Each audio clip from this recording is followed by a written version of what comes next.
I'm going to beg your forgiveness, I'm tired because it's farming season and I took on a big project and it beat me up a little bit, but that being said, relatively small group and we can be relatively focused. The key thing I want to talk to you about tonight is cover cropping, green manures, and rotations in your garden.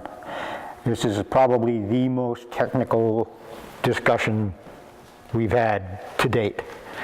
So if I'm going too fast or if there's something you want more detail on, don't be shy about asking. I always say, you know, I want you to participate, not just listen. So if you have a question, ask it, because it might be something that someone else didn't think to ask, but it's good information for all of us. So that should set things up. Do any of you do cover cropping or green manures now? You did a rye over the winter? I rye down now, and I've got a spring green manure as well. Nice. In other fields. Do you know what's in the green manure? Is it peas and vetch? Peas, vetch, and something. Maybe oats? I don't recall. No. Oats are good in the spring? It's a grain. Yeah. Grain, I don't recall what. Okay. Any? Manure. Okay, so a cover crop is something that you plant in your agricultural soil to have something growing there. And there are lots of different reasons to do that. If you put in winter rye in the fall, the rye sprouts in the fall and the roots will pull up nutrients into the plant, and that's where they stay all winter long, rather than having the snow come and leach all of that nitrogen especially down deeper into the soil where it's unavailable to the other plants. In the spring, with winter rye, it regrows, it sprouts, it doesn't die because of the cold. So what happens is it continues to mine those nutrients, bring them up to the top of the plant. If you let it flower, that's the maximum amount of nutrients, because what it does is takes all of the nitrogen, phosphorus, potassium, all the micronutrients, and directs them into making seeds. The plant is only thinking about trying to reproduce. So if you wait until that moment when the seed heads are starting to develop, that's when most of the nutrients are going to be available at the top of the plant. So at that point, you kill the plant. You can leave the residue in place, in which case over about 2 weeks it decomposes and goes back into the upper layer of the soil where it's available to your seeds. Or you can cut it and harvest it and put it somewhere else where it will do you more good. Yes? How do you kill the plant? Most plants, if you can wait till they're flowering, all of their energy is about making seed. If you cut them, they don't have enough stores of energy in the roots to regenerate. That's not true with all things. It's not true with rhubarb. It's not true with dock. It's not true with yarrow or a lot of the plants. Some of the really pernicious perennial weeds, even if you kill them at the best time, you may not really kill them. So there are lots of ways to do it, but the ideal way is to mow it at the time when it's in flower.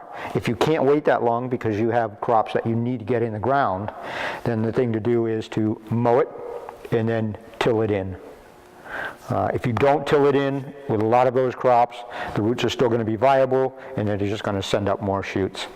I did exactly that up at the farm I'm working at now, and one field I had to rototill again because I needed it to be ready to plant. The other field I don't need it for about 2 weeks, so it's all regrowing. I'm going to mow it again and then I'll retill it a second time. And if you do it, if the timing is right, if you till and it rains the next day, a lot of those plants will survive. If you till and it's a nice hot dry day, that usually does it. And again, it depends on the crop. If you have any of the legumes, which are a cover crop that produces nitrogen, that's a green manure. The difference is that it produces nitrogen. Peas, vetch, clover, those are the primary ones. All of them have different times when they're best to be established, and that's part of the reason why this is so complicated, is that if you're trying to do a nitrogen producing cover crop in March or April, it's a completely different crop than what you would want to seed in July or August. And there's good reasons for doing it at either of those times.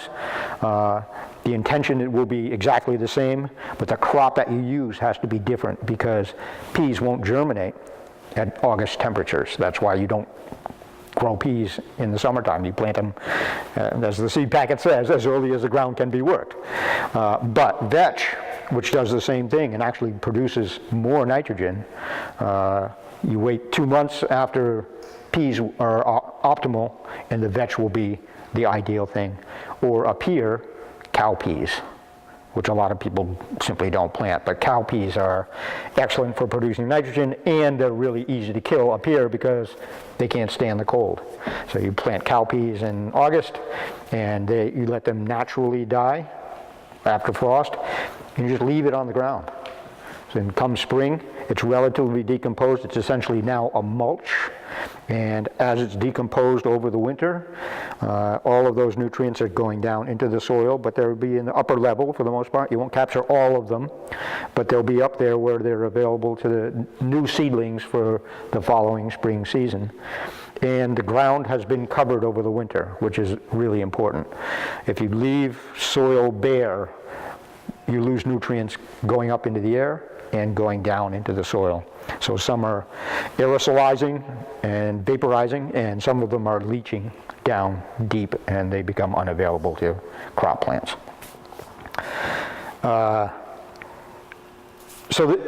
There's no specific formula for the best cover crop to do. It depends on all of the other things that you're worried about. If you're not worried about nitrogen, if your fertility issues are managed in some other way, whether it be adding fertilizer or growing peas and beans, which don't need extra nitrogen, you may have other reasons for doing a cover crop. It may be simply to reduce the amount of erosion in your soil. It might be to reduce the amount of compaction in your soil. If your soil is really dense, I've explained it before, that a lot of the beds that I have built, I built through a combination of adding lots of compost and through sifting to get all the rocks and roots and stuff out. So my beds, the raised beds, I can actually just plunge my hand in as 12 or 18 inches. It's that soft. Most soil isn't like that. But if you go in the forest, a lot of soil is, because it's years and years and years of those leaves falling in the same place. If you go into the forest, you scrape off the top layer of leaves, you can just scoop up a handful of rich black soil. And that's what we want in the garden. And the way that you produce that is by layering tons of organic matter on top. But if you're a gardener, you can't always do that because you're growing things all the time. So if you have dense soil and you want to manage that with a cover crop, use strong growing root crops. Tillage radish is probably the ideal one. That's what we call it here. In Japan, they call it daikon. So it's really a crop.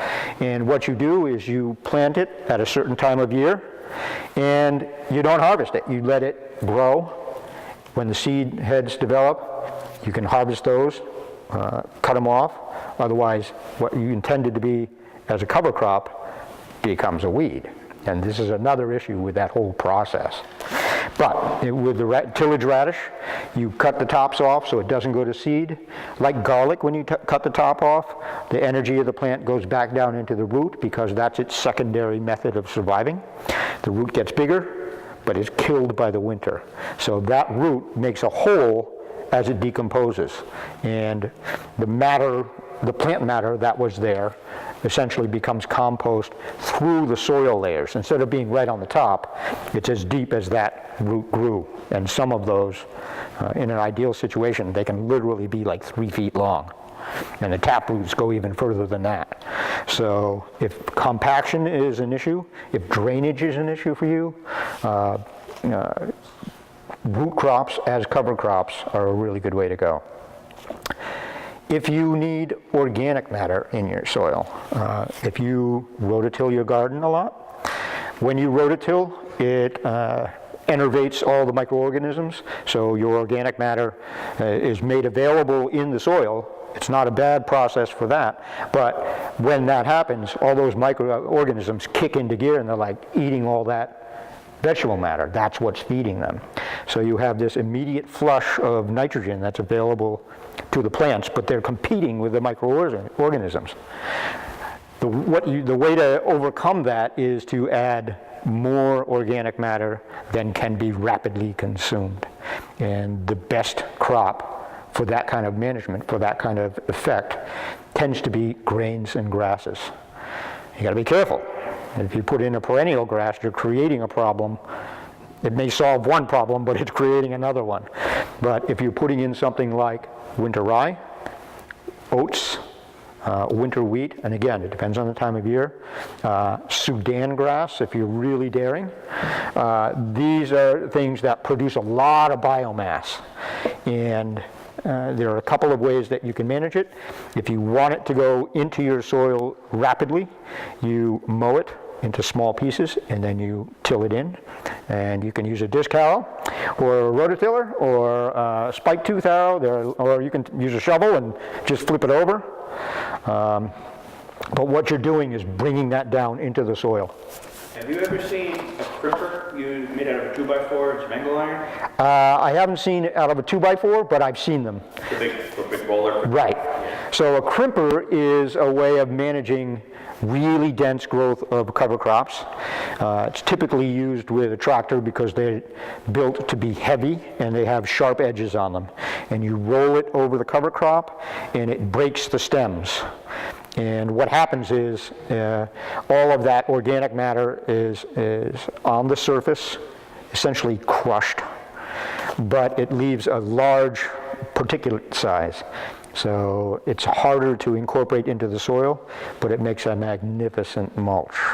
So for people who are practicing no-till farming or gardening, they'll use a crimper or something similar, and they'll kill the crop and they leave it right on top of the soil. And it's done with, like I said, really high levels of organic material, so it becomes a mulch during that crushing process. And it just stays on top of the soil. It doesn't add nutrients as quickly, but it's fantastic if your primary goal is to reduce weed competition. If you're using it for crop production, that method is harder for establishing seeds, but it's excellent for transplants. So if you're put tomatoes in the field, for instance, put in a cover crop that you know is going to die. Winter rye is tough with that, but winter wheat and oats will work really well. And you just lay it out there. 2 weeks, 3 weeks before you want to transplant, you crush it and you leave it on top of the soil, and it makes this beautiful carpet of dead plant material. And when it comes time to transplant into it, you take your trowel, stab it in, pull it back to make a hole, drop your transplant in, lift the trowel out, press it, and you've got a beautifully established plant in healthy soil under a thick bed of mulch. Theoretically, this is something that I'm instituting in the new place where they've been using plastic on top of the beds. Plastic is, to my way of thinking, a less than ideal method of doing the same thing. If you manage your cover crops properly and you have the right tools and the right timing, which is crucial, you're going to get the same effect at a much lower cost and a much lower cost to the environment, and with a longer benefit, because plastic doesn't add anything to the soil. Plastic is great for warming the soil up. It's great for suppressing weeds. And if you're organic certified, you got to pull it up and get rid of it every single year. So that's an enormous amount of petroleum that's going into kind of a short-term gain. Whereas if you can manage a cover crop properly, you're getting all of the benefits of that. It's not quite as good at weed suppression. There are always some that are going to poke up, but having the advantage of that mulch on top and all of that organic material being incorporated into the soil by the microorganisms that wouldn't live under plastic at the same level. You have nice soft soil, and when you get a weed, you just go, pulls right out. Super soft soil underneath. That texture of the soil, the tilth of it, is a goal for any farmer. Where I am right now, I tried to put a post in the ground to mark a row with some string. I couldn't get it in. I got it about that far, and that was it. It's really, really dense. And I'm like, this is the problem. This is one of the things that we need to fix. And it's not a hard thing to fix, but if the only thing you've ever done is rototill, you're exacerbating the problem instead of correcting it. You rototill that first time, and it's beautiful. It's so soft, and you can do anything with it. And you get 2 hard rains in a hot, sunny day, and it's baked like porcelain. So cover crops are a really important tool if you get to the point of understanding why you're using them, what the effect is that you're trying to achieve, and how important the timing is on it. And we all know as gardeners and farmers that timing isn't always on your side. It might be, we just had a week of pretty heavy rains. And there are some things you can do, but there are some things that you really don't want to do when your soil is as wet as it has been. We are finally recovered from 2 years, really, of drought. So there are some arguments that this is going to be a fantastic growing year. It's also going to be a great year for ticks. It's also going to be a great year for weeds. It's going to be a great year for bugs because they weren't killed by a cold winter. So timing is important, but we don't have control over how it's working in our favor or not. So that's where cover cropping becomes really complex. You have to be kind of quick on your feet. If you see where, let's say you put in oats. Oats are one of my favorite cover crops. They build up these beautiful masses of roots in the soil. They're easy to kill. They make a fantastic mulch. You can have cereal if you want. There's lots of reasons to do it. But if you don't catch that in time and the oats shatter, all of a sudden your cover crop becomes a weed because where you were hoping to plant something before has oats coming up all over the place. And it's a grass. And, grass, if you just keep mowing it and it never goes to seed, it just keeps growing. It's harder to kill. So timing is tricky. I'm using something this year called Phacelia. It's a relatively new crop for cover cropping. It adds nitrogen. It's a zone 8 plant, I believe, so it's not going to survive the winter. It grows a lot of organic matter. It has a nice root system, so it does a lot of things that I want, and I need to do a lot of things in this property. I have one section of the property that is basically just managed as a lawn that nobody ever walks on. It's behind a big fence because of security reasons, so all they do is mow it. It's not doing anything for the farm. So we're going to put in something called Sudan grass. Sudan grass, by its name, is I think it's a zone 11 plant. I can't even plant it until July. It's not warm enough until July for it to germinate.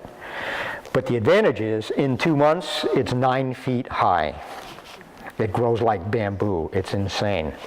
But unlike bamboo, it's not going to survive the winter. So this is going to be the crop that we're managing to grow it as much as we can, and then we're going to take it off that piece of ground and put it where we need it. So it's going to become mulch.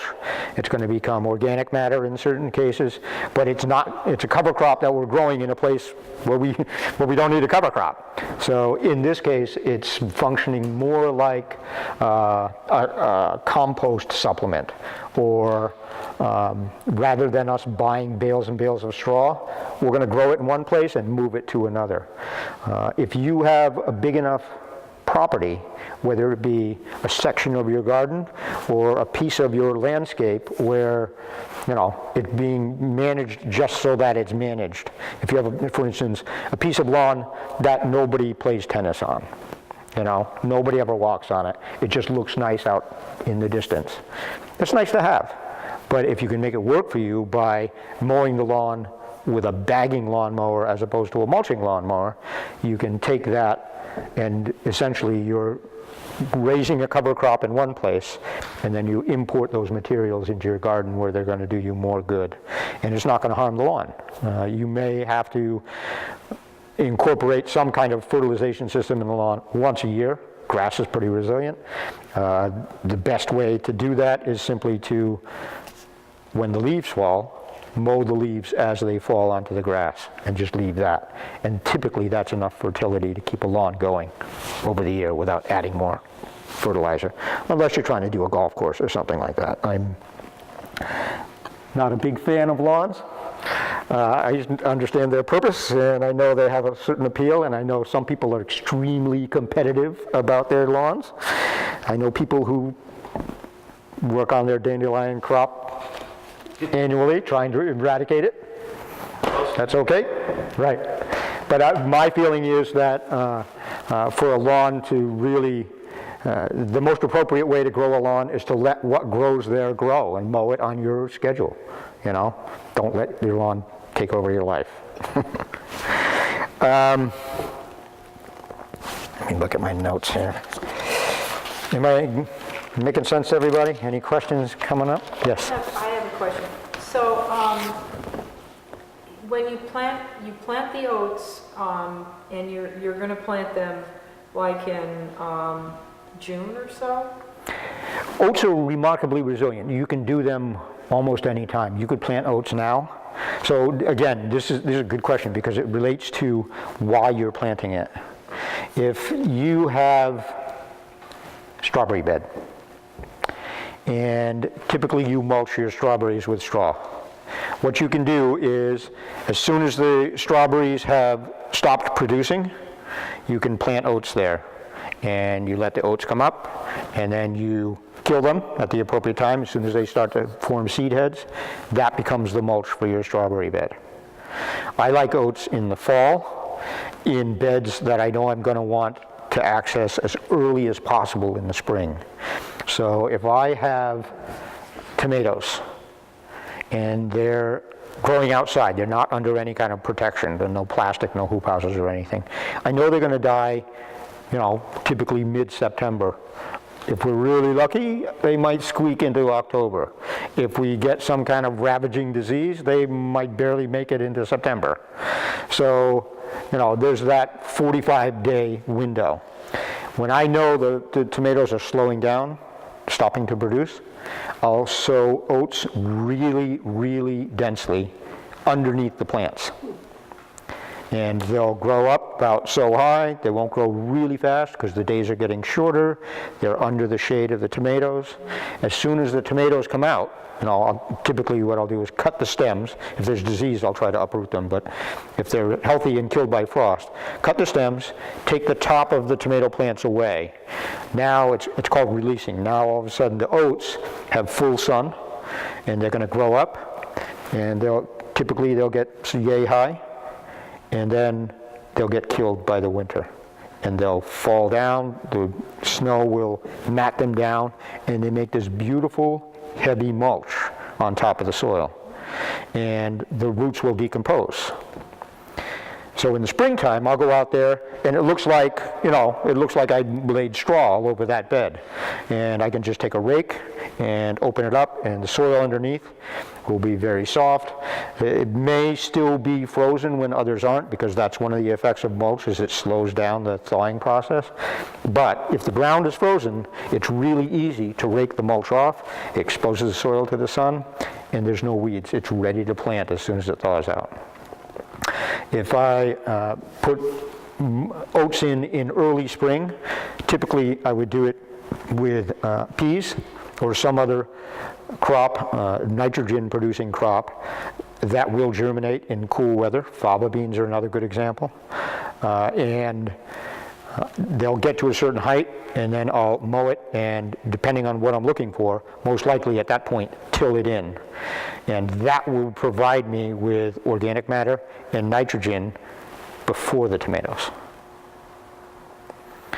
So it depends on the timing is kind of crucial in terms of the effect that you're looking for.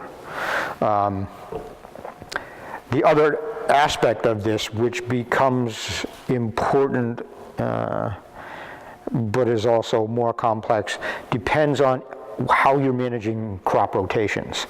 So most of your cover crops don't have allelopathic reactions with your main crops. In other words, there are some things that when you mow them down, they reduce the germination rate of the following crop. Or if you mow them and then incorporate them into the soil, as they decompose, they tie up nitrogen before they release it.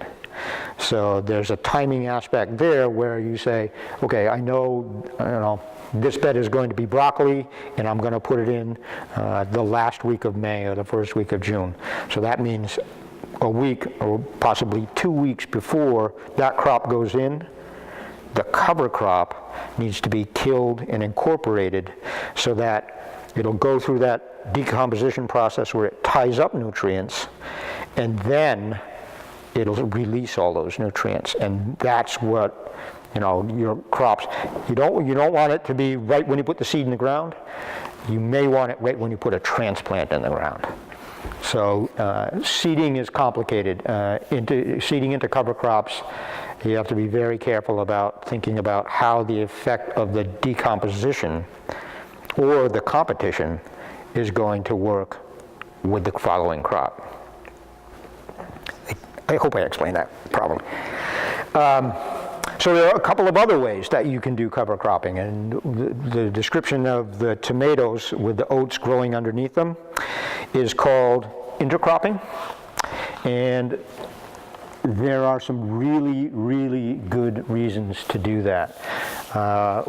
Weed suppression is one of them, and I'm using a lot of Dutch white clover this year. I think Craig is using it too at the Giving Garden. It's an ideal crop underneath tall things because it grows short, it grows very slowly, it adds a lot of nitrogen, it's very easy to kill. There are other clovers that will winter over. Dutch white clover is, if we get a normally cold winter, it's going to die. And it releases a lot of nitrogen into the soil. It's one of the best in terms of building nitrogen. I'm planting it. I have a section of this farm where I'm building raised beds for densely planted greens, salad greens. So this is something that it's really been hard for me to explain to the people I'm working for and with. So what I'm going to do is build the beds with an irrigation system, no plastic. We use the same machine, we just don't cover it with plastic. So it builds these beautiful beds, you just drag it behind the tractor, and when you look back, it's these long, straight, raised beds. They're about this high, slope sides. And there's going to be a walkway between each of those raised beds that's 18 inches wide. 18 inches because that's how wide I need it to be to get the machines that we're using to harvest and manage the crop, both the crop and the soil. So in those pathways, 18 inches is all going to be Dutch clover. And the Dutch clover is going to add nitrogen on the sides of the beds, and the roots from the crops will grow into that. And it's going to suppress weeds in the paths.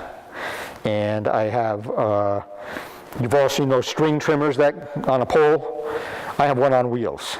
And just happens to be 18 inches wide. So I can drive up that path with my string trimmer and mow the clover down without killing it. It'll just keep coming back until cold weather comes. So I'm growing a cover crop that's not in the bed.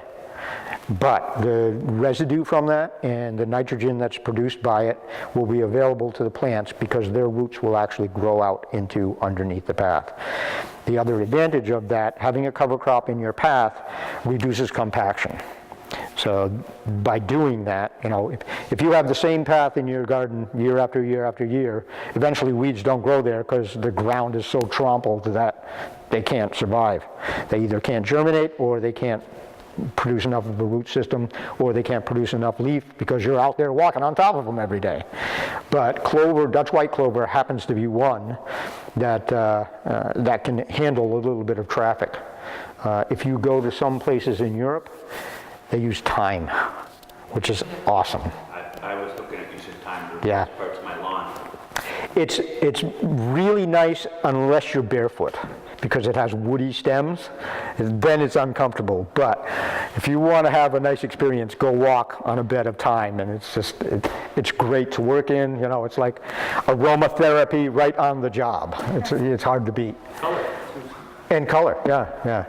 So, you know, there are, if you look at these books about cover cropping, they're going to give you a list of this is good for this is good for that. You know, there are lots of specific crops for specific intentions.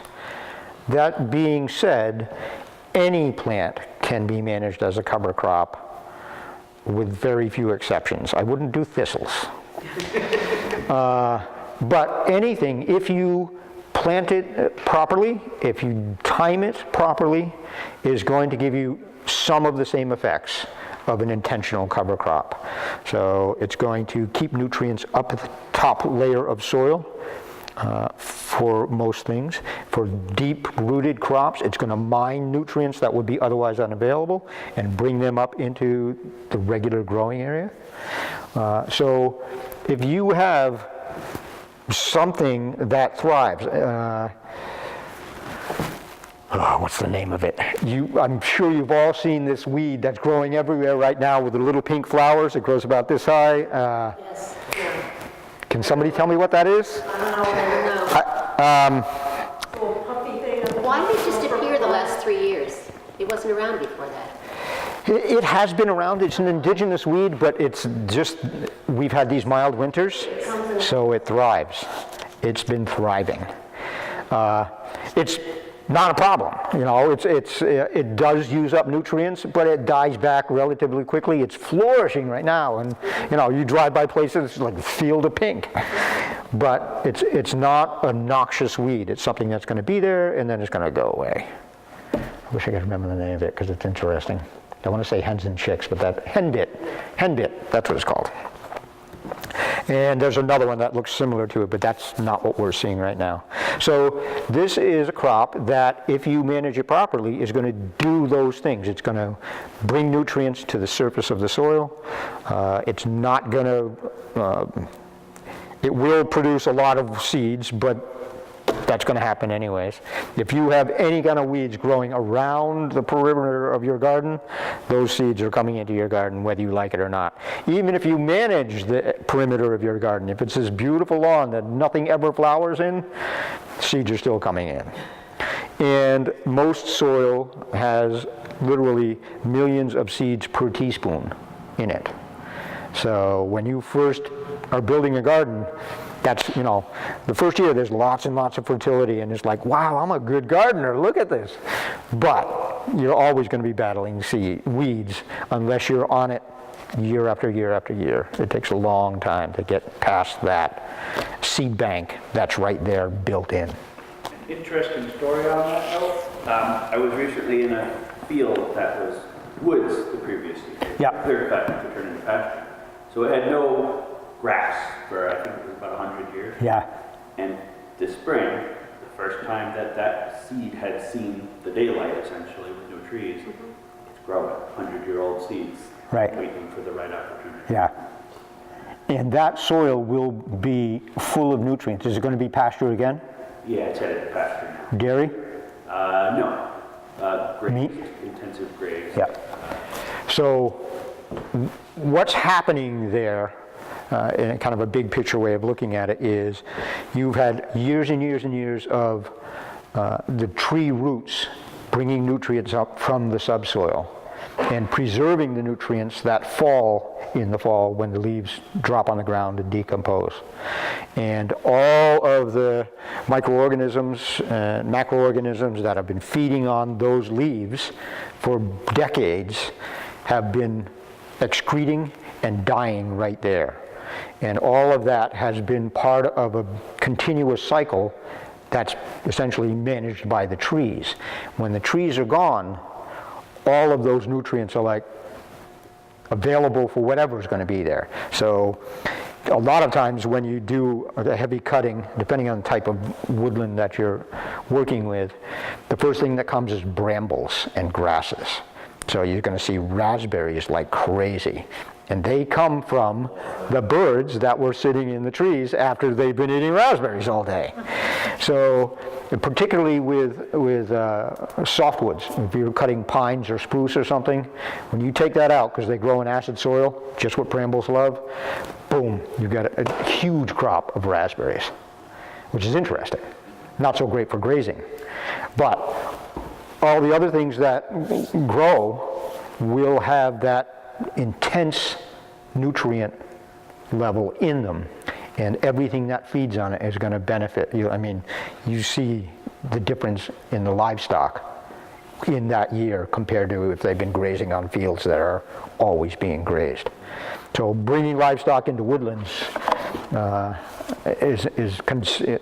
it's interesting because it's what they used to do all the time.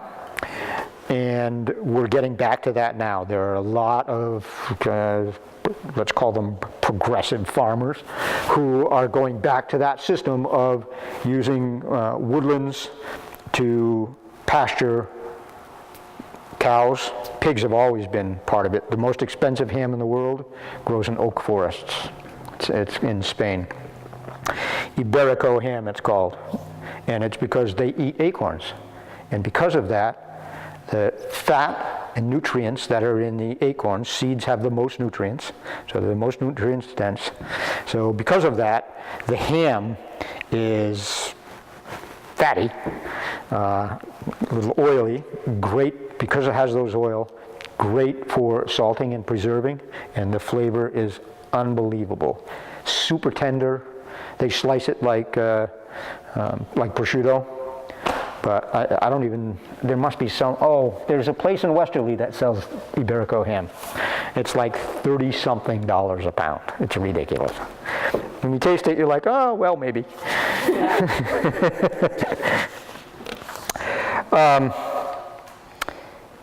Downsides, yes? Can we go back to the clover a minute? Sure. Intercropping? Are there any crops that's not compatible with? I mean, we're thinking above bread crops, like Right. beans, tomatoes. Right. So typically intercropping is best for taller fruiting crops. So you can do it with eggplants, tomatoes, peppers. If you're intercropping with root crops, it's easy for the cover crop to overwhelm the root crop. And think about, a radish grows this high, oats can grow 3 feet, clover can grow 6 feet or 6 inches up to 18 inches depending on the variety. So determining how to sow and intercrop depends both on the specific crop that you're doing. If I'm doing salad greens, I want bare soil under them because the amount of labor that's involved in cleaning it afterwards, if you've got weeds in it, doesn't make it worthwhile, at least on a commercial basis. I suppose if you're managing a garden on a small scale for a small number of people, you can find the head of lettuce in your bed of clover. But it's not ideal for kind of intensive production methods. Timing, again, is an issue. You can do, if you know that the crop that you're growing has a specific time limit. If there's a point when you know, determinate tomatoes are a good example. Determinate tomatoes, 90% of them will be ripe the same week. There'll be a few before and a few after, but almost all of them will be all at the same time. So if you're growing a paste tomato, determinate paste tomato, you plant that in big bed and you say, the days to maturity are 94 days or whatever happens to be. You think about the day that you planted it, you add 94 days, and you say, that Saturday I'm making tomato sauce. So you harvest them all in that week. That Saturday you're making tomato sauce. So you know that essentially the maximum productivity of that crop is going to be ended at that point. So you can plant, you can intersow or undersow a cover crop slightly prior to that, maybe 3 weeks prior, depending on the size of the plants, the crop that you're doing, so that when those tomatoes are done, you've already got something established. You never have bare soil that's losing nutrients instead of preserving or increasing them. In the springtime, it's a little trickier. You plant peas in the springtime, they already are producing nitrogen. So if you were going to undersow something to them, you might do a Dutch white clover, which doesn't grow too tall, and then transplant into that. That's what's referred to as a living mulch, as opposed to a dead one. And it effectively does the same thing. It covers the soil so the sun doesn't get to it, so it reduces the germination of other weeds. It's already adding nitrogen because it's a legume, so if it's properly inoculated, it'll take nitrogen out of the air and put it into the soil. That nitrogen doesn't become wholly available until those plants die, but there are roots that are dying all the time in that process, so there's a slow, steady access to nitrogen for whatever the crop is. So if you were doing a fruiting crop, peppers, tomatoes, eggplants, pardon me? Squash? Yes, squash would be a good one. Squash is actually ideal for a lot of cover crops. Will Bonsall, what he does is he plants a really dense combination. He's doing it's vetch and oats and wheat, I think. So the vetch is adding nitrogen, the oats are adding organic matter in the soil immediately, and the wheat is adding organic matter above the soil. So as soon as one of those things starts to flower, he mows a strip and he tills it, one strip. Everything else is allowed to continue to grow. That strip is where he'll plant his squash. Once the squash reaches the point when it's just about to start to vine, to spread it out, then he'll cut the rest of it. He cuts it with a scythe. So he'll mow it with a scythe, and that becomes his mulch. And he mows it off of the side of the bed onto the squash, and the squash will grow through it. That preserves moisture, it reduces weeds, as it decomposes, as it adds nutrients. Complicated system. Timing is important. You have to manage both the crop and the cover crop. But the benefits are enormous because you're not weeding anymore. And now you've got a strip of essentially grass, oats and wheat, clover or vetch, which may or may not die. It'll die eventually, but you can manage it with a lawnmower. So you take your lawnmower, you go up the strip, everything blows out the side onto your squash beds, and it's just adding more material, mulching material and nutrient material. It's a complicated system, and he actually does it, but with hand tools. He doesn't use power tools if he can avoid it. And this man is growing several acres of rare seeds. He's a seed preserver for the National Germplasm Project. So he's kind of doing some intense stuff, all off the grid, but it can be done. And he's been doing it for long enough that he gets, this is the day I have to do this. And he's well known enough. He's like Elliot Coleman. People work for him for free just so they can suck all the knowledge out. So yeah, it's really, intercropping is probably tied for the most complex kind of cover crop management. The other one, which may or may not be even more complex, is when you're growing two crops simultaneously in the same place, and each of them kind of works as a cover for the other. So an example would be, let me think, radishes. You've got a 30-inch bed, and you put in 15 rows of radishes, 2 inches apart in every direction. The radishes are 25 days old, so you pick the young ones. They're, the size of a marble, not the size you see in a grocery store. And you'll pick the 3rd, 6th, and 9th rows. Then you'll put turnips there where those radishes came out. A week later, you're going to pick some more radishes, and they're going to be a little bit bigger. And then a week after that, you're going to pick some more radishes. Now the turnips are about this big. And as you take the radishes out, the turnips are growing into that space. And you've got, what, 3 rows of turnips now. So you harvest the middle row. They'll be small, sweet, tender. And then you put tomatoes there, or eggplants, or peppers, or whatever, beans maybe. So as you clear one crop out, which is functioning as a cover crop, but it's also an edible crop, the other one goes in.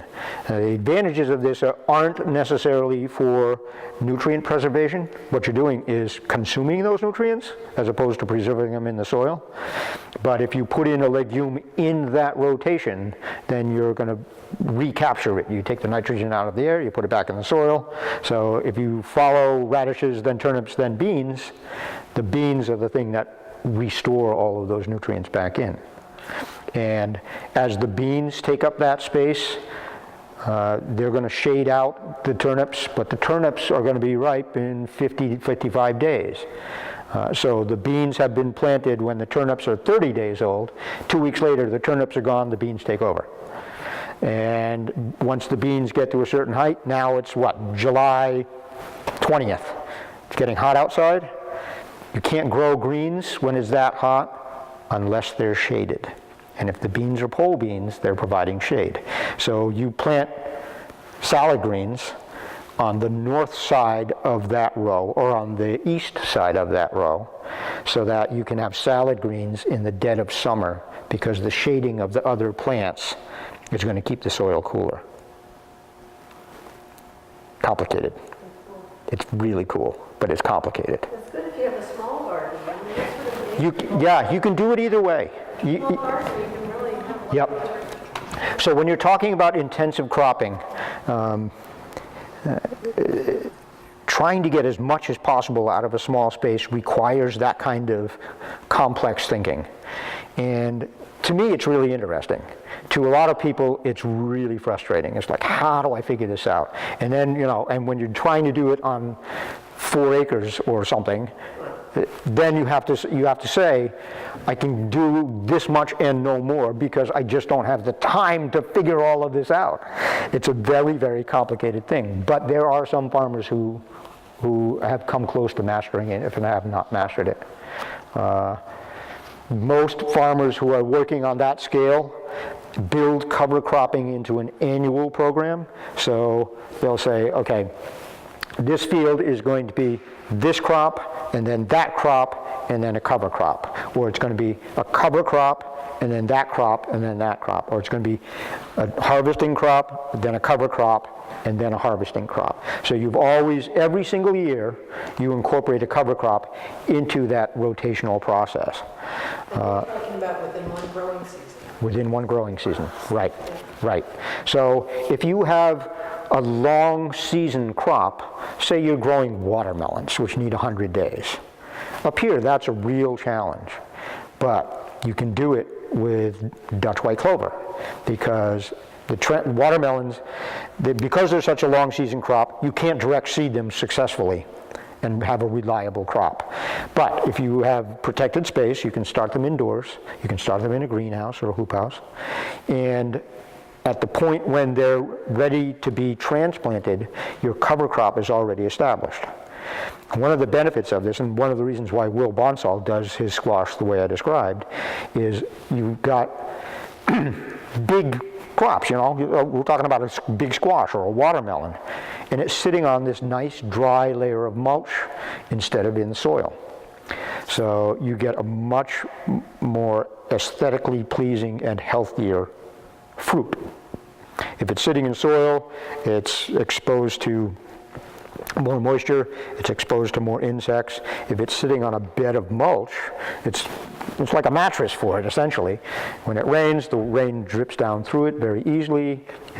It drains down to the soil, and then hopefully into the soil, because of the benefits of the organic matter that's already there. And the crop itself, you pick up that watermelon or squash, there's no dirt on it. You cut the stem and put it in the kitchen, good to go. Will that watermelon still have the yellow and brown scab on the bottom? Yes. So that is typically from not being exposed to sunlight. So what the kind of the gourmet farmers actually go out and turn their vegetables. If you're doing that on a large scale, you actually do need illegal labor to help you because it's too much. But for some crops, if you're doing it for economic reasons, some markets will justify that. It's the same thing as if you're growing frisee and you blanch it. So frisee is this very frilly plant. It's kind of a bitter green. You see it a lot in salad mixes. Frequently it's white or yellow, but too often it's green. It should be white or yellow. But the only way that you can do that is you take this plant that's kind of sprawling and you fold all the leaves up around each other and you put a rubber band on the top and you let it grow like that for 2 weeks. So there's an added level of labor there. But on the marketing end of it, you're getting twice as much for the white stuff as you do for the green stuff. The same thing with white asparagus, the same thing with properly grown cardoons. Belgian endive is like the far extreme of that. So there's more labor involved, but for a commercial crop that has a limited market, it's a high-end market. So it can be justified. You can justify the labor if you have somebody to buy it at the other end. Or if you are that person who has a nice kitchen and a real refined palate.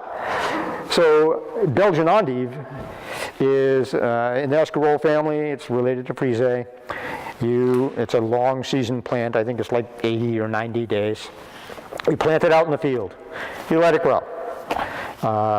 Come September or October, you dig it up. You cut the tops off. You take the roots, you put them in a box. You fill the box with sand, and you keep it relatively dry. In November, you moisten the sand in the basement, not exposed to light. And the roots re-sprout. And instead of making these leaves, they make a little white cone-shaped thing. It looks like a miniature tall cabbage, and they're delicious. And they're expensive. Yeah. So you need a basement, you need a shovel, you need a knife, there's a lot of labor involved. So because of that, you need to have the market that will justify that amount of work, or that deep appreciation for something that very few people have the privilege and pleasure of experiencing. White asparagus is not that different. You plant the asparagus and then you cover it with something. Typically what they do is they drive through the rows with plows that are everted, so it pushes soil onto the crop, and when it comes time to harvest it, you got to pull all the soil off and then you cut the plants because you don't know where they are because they're covered with dirt. But they come out as this beautiful white asparagus. You can get it reasonably priced, surprisingly, because there are farmers who have developed systems and machines that make it economically possible.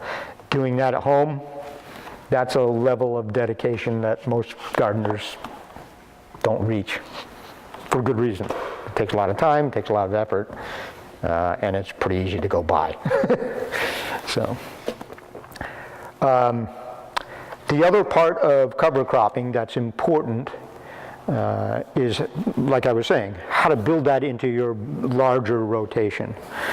Most of the cover crops that you do don't compete or harbor the diseases of the crops that you're going to plant, with the exception of the legumes. So there are certain things, PE nation virus, bean mosaic. There are a couple of diseases that your cover crop can actually promote if the crop that follows it is related, if it's in the same family. Most of them are not, and the more exotic it is, for instance, the Phacelia, it's not related to any food crops. So you get all the benefits, and it's very unlikely that it's going to create a problem later on. Sudan grass, it's not related to any other food crops. It's a great producer of biomass. If you can get it to grow into the end of September, you're doing something good, or the gods are smiling on you as far as the weather goes, because the least amount of cold weather, it's done. Will it come back next year? Nope. Or it's just done? Nope. Even the seeds won't survive. Perfect. Yeah. So Sudan grass is an interesting one. It's not necessarily, you got to kind of go to a specialty place to get that seed. Johnny's may have it. It's on my rotation Yeah. plan. So it produces an enormous amount of biomass in a relatively short amount of time. It is very unlikely to cause any problems other than shading. So, that's actually something you got to think about when you're growing a cover crop that's potentially 9 feet tall. So the other side of that is, how do you manage material at that size? And the answer is typically with a flail mower, which is a type of mower that has these arms that look like a rototiller, but they're not fixed. They actually swing, and it chops things up very nicely, into 2-inch pieces, let's say, depending on what the crop is and how brittle it is. But if you try to do that with a lawnmower, you're never going to get through it. You might be able to get it through it with a bush hog. It's that intense. A scythe, yes, but now, again, you're still dealing with this long material. If that works for your system, if you can use material at that bulk and length as a mulch, fantastic. It's a lot easier to put down 9 feet by 3 inches than 1/8 of an inch by 3 inches and cover a bed. So if what you're thinking about doing is covering a bed for the wintertime, Sudan grass is a good way to do that, except you're still going to have Sudan grass on your bed in the springtime. It's so big that it's not going to decompose as much as a material that's in a smaller particle. So if you were to plant Sudan grass like in late July or August, how tall would it be by the time it dies? Late July or August, you're probably looking at 5 or 6 feet. Oh, it grows that fast. August, like I'm Yep. thinking, Yep. suppose you wanted something like this high, Right. and then have that lay in your garden. So this is where the timing issue is really important. Or you just say, as soon as it gets this high, I'm going to cut it. Yeah, what happens if you mow it every 4 weeks, Sudan grass? You'll kill it typically on the first or second mowing. Okay. It's not a grass that regenerates easily, especially in this climate. It struggles to grow here. So one of the reasons it grows so fast is it seems to, for lack of a better word, sense times are rough, It's like, geez, I'm freezing every night. It might be 70 degrees, but to the Sudan grass, that's cold. So any plant, when you stress it, is going to take the route of least resistance towards producing seed. Bolting is always a sign of stress if it's outside of a normal reproductive period for a plant. Anybody growing rhubarb? Sure. Is it bolting yet? Have you seen flowers on it? No? Last year, mine almost didn't bolt at all. Yeah, last year was interesting. I've never had mine bolt. Never? Wow. So you're doing something exactly right. Bees, I don't know, maybe they just Yeah. haven't gotten to the point where they. Does it produce new shoots on the bottom and spread that way? So that's how that plant is reproducing. It's not trying. It's like we're living in paradise right here. We don't need to produce seeds because everything's right. So it produces more shoots, and that's how that plant is propagating itself. I just cut probably 200 pounds of rhubarb blossoms. 6 long rows of it. That's all bolting. So you have to cut that in order to preserve the productivity. But again, this is on a property that wasn't managed at all last year, so those plants are stressed. So I'm going to take a small harvest from those and then restore those beds because there's a lot of weeds coming in. So in order to do that, in the rows between the beds, I'm going to put a cover crop in that will produce a lot of organic material above the soil, and I'm going to mow it and use that as a mulch in the beds. And hopefully we'll be able to kill down the competition from the weeds and produce a better growing environment in the beds themselves, so that these plants don't feel so stressed, so that they'll resume their normal production. Rhubarb is interesting because it's one of the few plants that after it bolts, it really doesn't change the quality of the stalks. So as long as you manage to cut those flowers off, instead of producing seed, it's going to redirect its energy into bigger roots and more stalks. It's like, okay, that strategy didn't work, let's try this one. I know I'm anthropomorphizing my plants, which I tend to do, but there's some evidence that there's some justification for that. So, rhubarb is a really good example of a crop that if you drive around farms around here, you'll see rhubarb that's been in the same place for decades or more. And frequently, it's in the middle of somebody's lawn. There may not be, a garden bed there. It's either grass or it's rhubarb, and they just mow up around it. That's not the optimal way to manage a rhubarb crop, but it works. And if you're growing it for yourself, and you want your strawberry rhubarb pie for 4 months out of the year, that's more than sufficient for most people. Yeah, mine's outside of the garden, and it was planted by previous owners in the 60s. Yep. Still there. How do you manage it? Do you add manure to it? Some. Yeah. Once a year. Yeah, that's exactly the way. It is a kind of a heavy feeder, And I but if go it's, after the slugs with a pair of scissors. yeah. Yeah. That's my method too. I use an electrified chopping device, but yeah, same concept. But that's a really, actually, perennial crops are a really good example of a way to do intercropping with cover crops. One of the biggest problems with asparagus is weeds getting into the bed. If you build and plant an asparagus bed, essentially you're talking about a 20-year investment. So over the course of 20 years, if you don't manage those weeds, they will eventually outcompete the asparagus.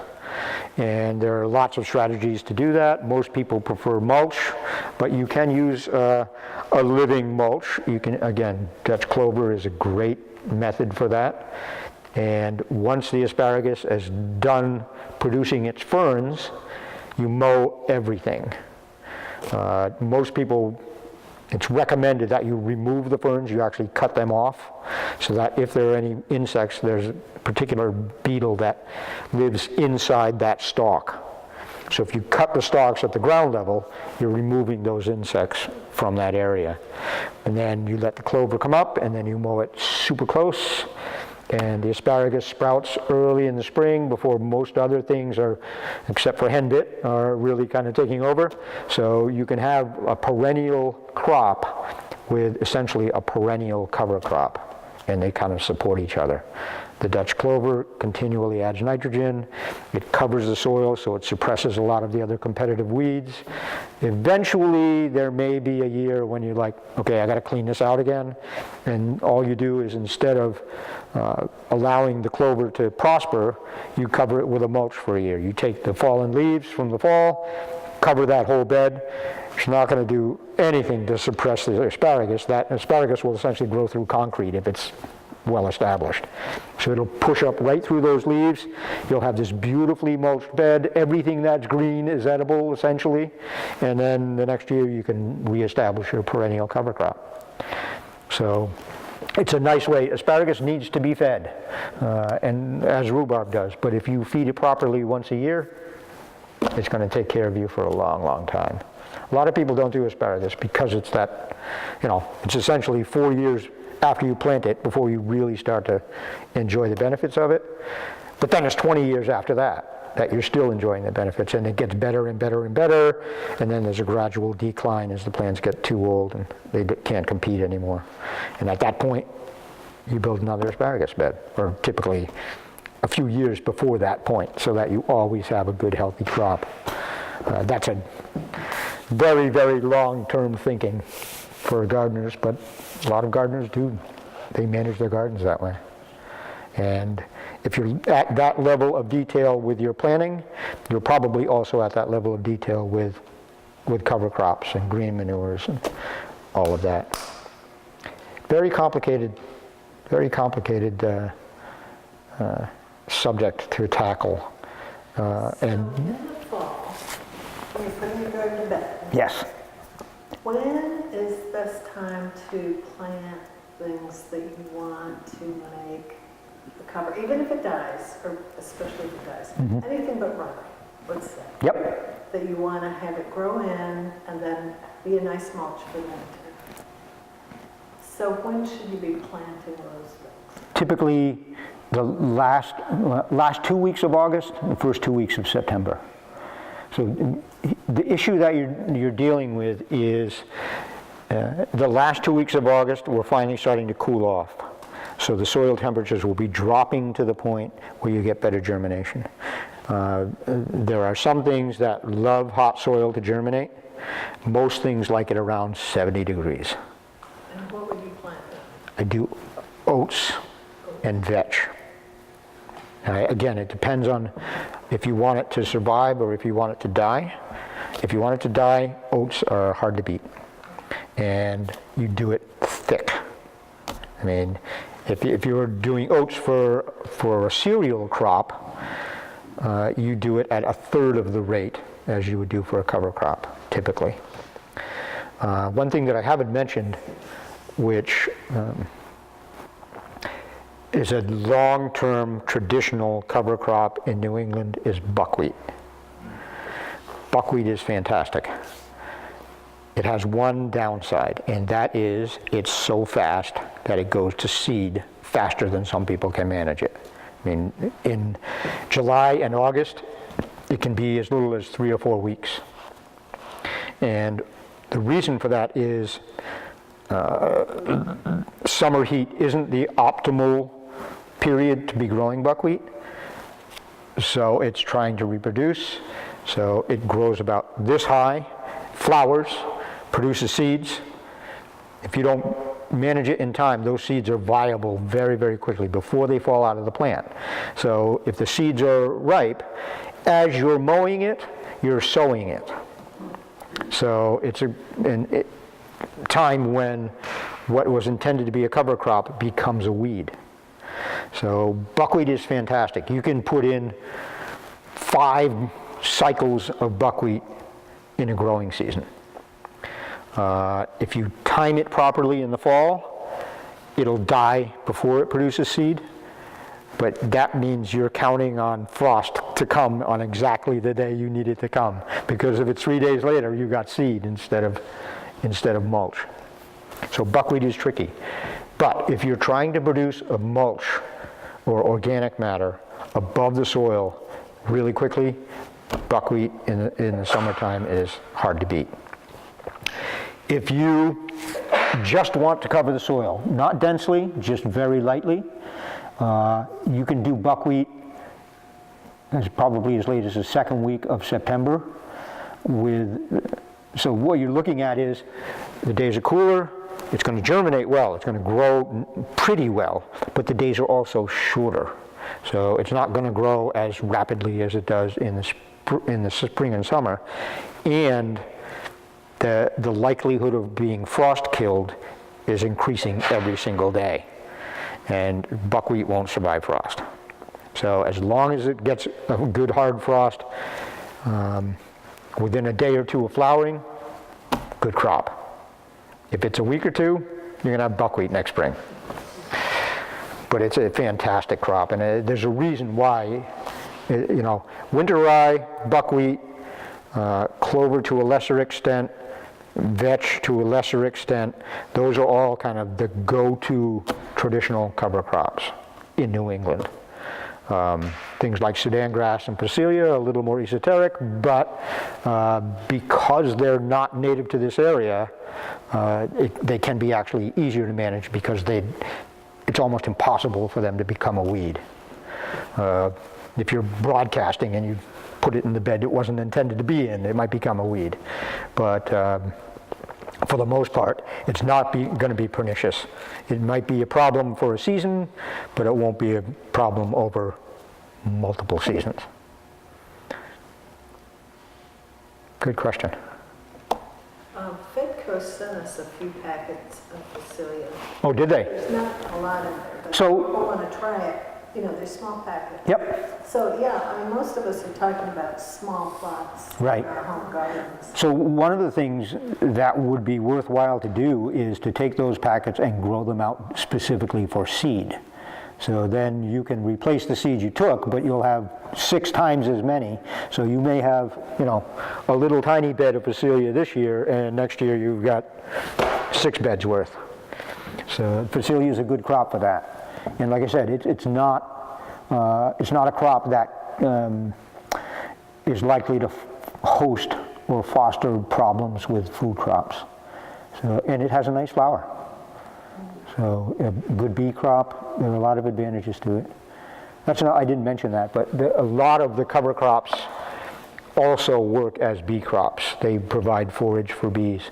And if you're growing crops that depend on pollinators, having a good cover crop simultaneously as your fruiting crop when it's in flower really will amplify the productivity of those fruiting crops because you've got pollinators working in your garden already. So good reason to do it.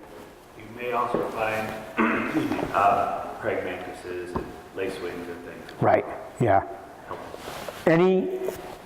Particularly with small flowered crops, they are more likely to bring in beneficial insects than harmful ones. The beneficial insects being either pollinators or predators.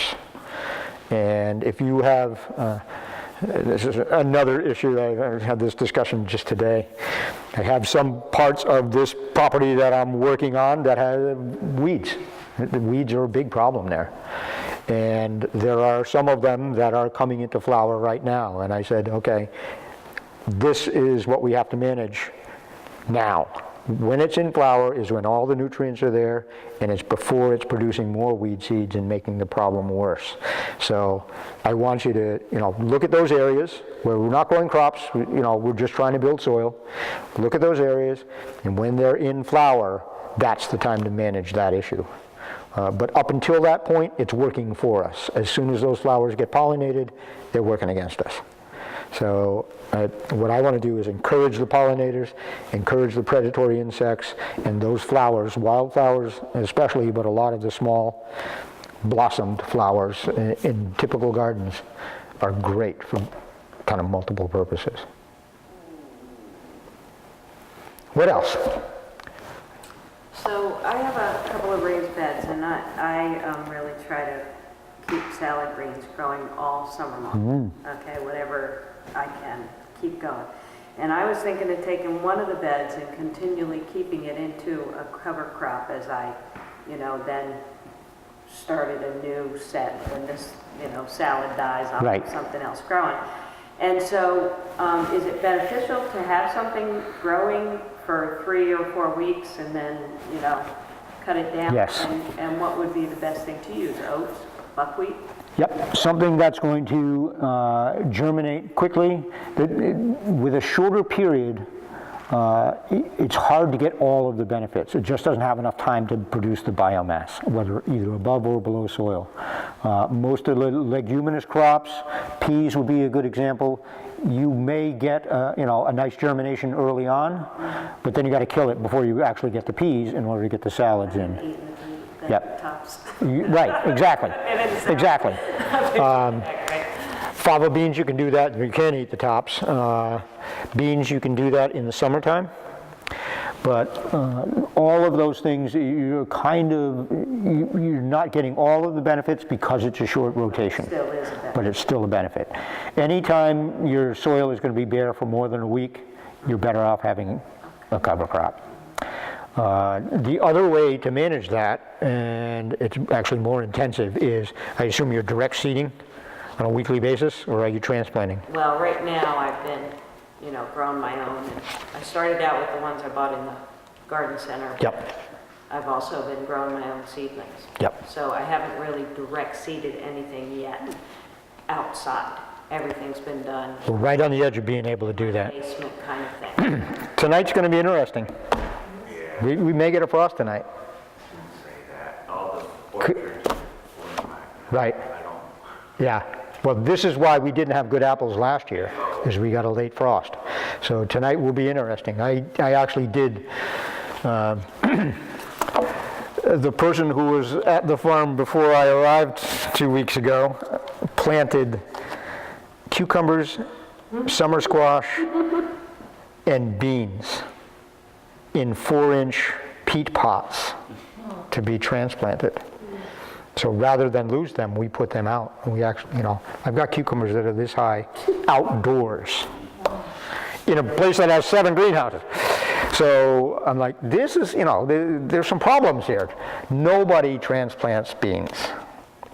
Nobody, beans in peat pots is a 3rd grade science experiment. It's not farming. But that's what we've got. So rather than lose it, we're going to use it as an educational experience, and we may have the first beans of the season if we're really lucky. Really lucky. But I don't anticipate that happening. Anyways, I went out today with my crew and I said, we're going to learn about row covers today. So I showed them how I like to put row covers down. And fortunately, this is something that I anticipated. I have all the materials that I need on hand. And I said, this is very atypical, If I want to use more row covers, I want to incorporate that into our system. Row covers provide a lot of the same benefits as a cover crop does in some ways. Right now, I'm using it for thermal protection. So we waited until the day was as warm as possible.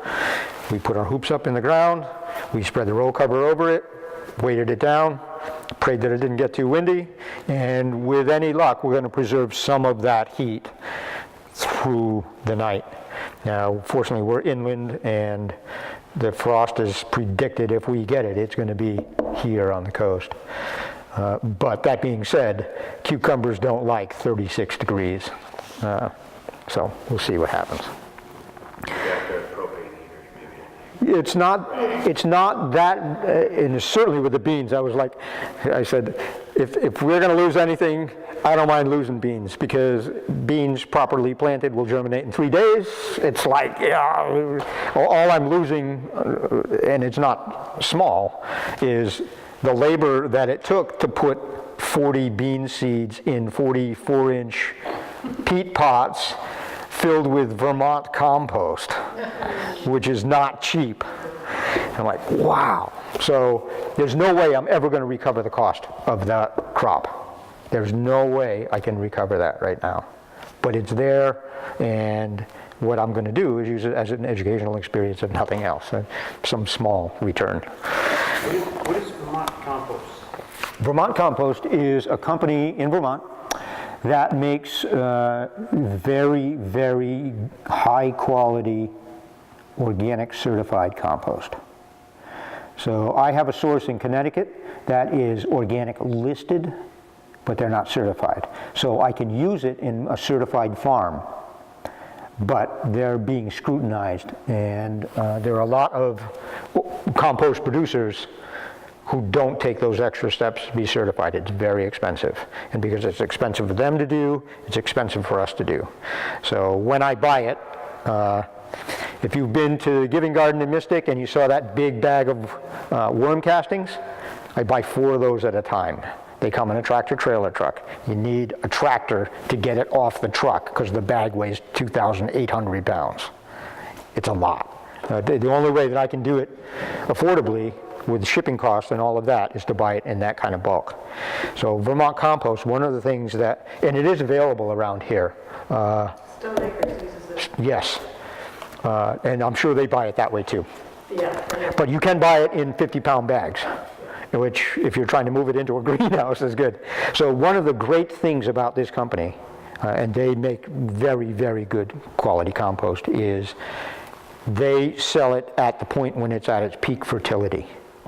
They don't sell it before it's ready, and they don't sell it after it's ready.